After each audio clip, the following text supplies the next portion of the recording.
And so to me it seems very important to have our lives in tune with the motions of the sun to the earth.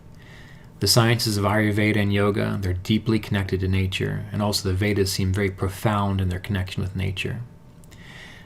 There are many at this time who are starting to understand this, and while still in the minority, many in my profession as an astrologer are seeing how profound it is to have the zodiac linked with the primary elements of our solar system and not on far-off stars, which I originally considered to be placeholders or markers to help people remember where the sections of space in which the signs reside, where they're located.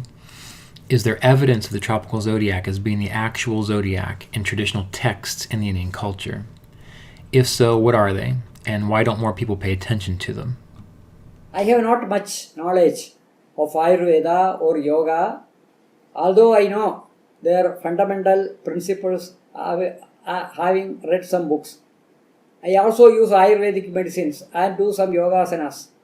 Essentially, I have understood that we humans are all made of star stuff and have the celestial connect. Depending on the content of the stuff, each individual's brilliancy stands. You're an expert in the Panchanga. For those folks who are listening who don't know what that means, could you tell us a little bit about the importance of the Panchanga? And then your question number 5. I would humbly say, I am as yet no expert in Panchanga.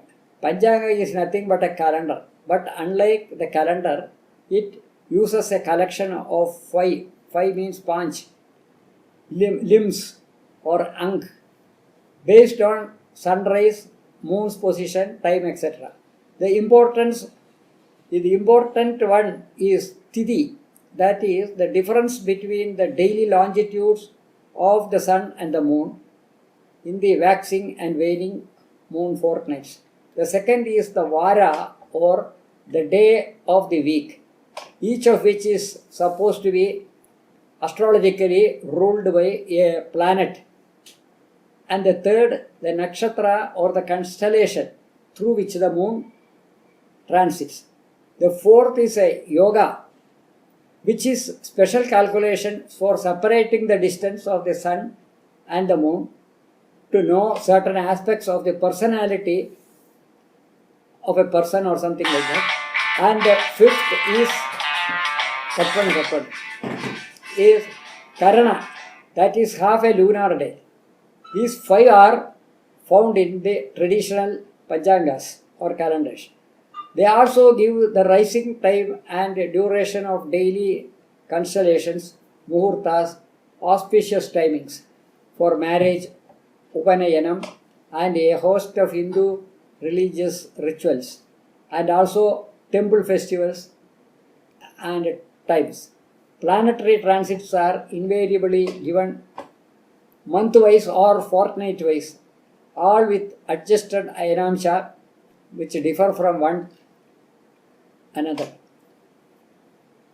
These are used by local astrologers for their prediction and calculations. In our publication, we have dropped yoga and karana as they are deemed not important for fixing the festivals and fasts. For Hindus, a day is from one sunrise to the next, not 24 hours as per the universal system. So, in our calendar, we use hours up to 30 for calculation, taking the average sunrise at 6 a.m. Example, 28 hours means 4 a.m. The most important feature of our calendar is that nakshatra or star durations are calculated as per their actual span and not on the basis of an averaged 2.25 stars per Rashi. For instance, the star Chitra Spika duration is less than 45 minutes. But Dhanishta, that is Beta Delphini or Rota Nav, extends to 2 days or more. Ashwini or Sheraton has a duration of over 1.5 days. How then can the averaging business be fair? Our calendar helps one to know their exact birth star and in which sign it was when the subject was born. A Panchanga is always made for a particular coordinate or location, while our Hindi edition is for Delhi, the RSC is for Chennai or old time Madras. As an astrologer, I'm curious if you also think the calendar months should coincide with the astrological rashis, which are the signs, or are these different things? Now comes to your sixth question. In most Indian Panchangas, the calendar months coincide with the astrological rashis. In our calendar also it does. The difference is that we are ahead of the Nirayana Panchangas by almost 24 days.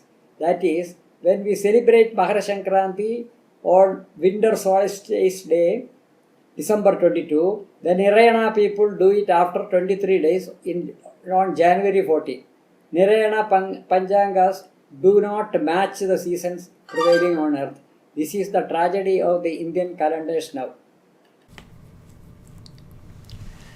As an astrologer who utilizes the tropical rashis, I found in my practice that the tropical rashis allow me to better utilize planetary dignity, which is an important astrological foundational principle. I've also found that the elements, the qualities of the tropical zodiac, that these things match much easier. Do you advise astrologers to use the tropical zodiac? Your seventh question. Review-based tropical calendar is the natural calendar for Earth. Reformed Sanathan calendar is the correct one. And if astrologers realize this and use it for their success, it will be very nice. And finally, do you have any final thoughts you'd like to share with our listeners today about the importance of this topic and the importance of your work? And the eighth question. We are carrying out our work as a yajna or sacrifice for the knowledge and benefit of the people. We do it using our own personal funds, though some good Samaritans come forward and partake in the yajna. We have received more interaction from outside India. Our own people would have to listen and follow the new way to perform their religious fasts and festivals. In India, all religious festivals are attuned to the Nirayana calendar, although the government follows a Sayana or tropical one. Implementation is lacking. The government uses its calendar for dating the gazettes, including in all states, except one or two, and in the announcement of the All India Radio on its first news bulletin. This should change, and all the newspapers and periodicals should be directed to use the Indian calendar dates and make it popular among the people. Then people will realize the truth and fall in line.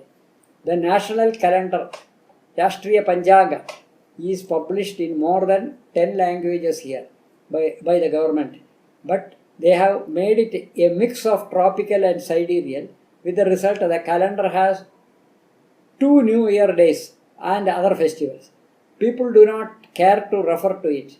In fact, the majority does not know its existence.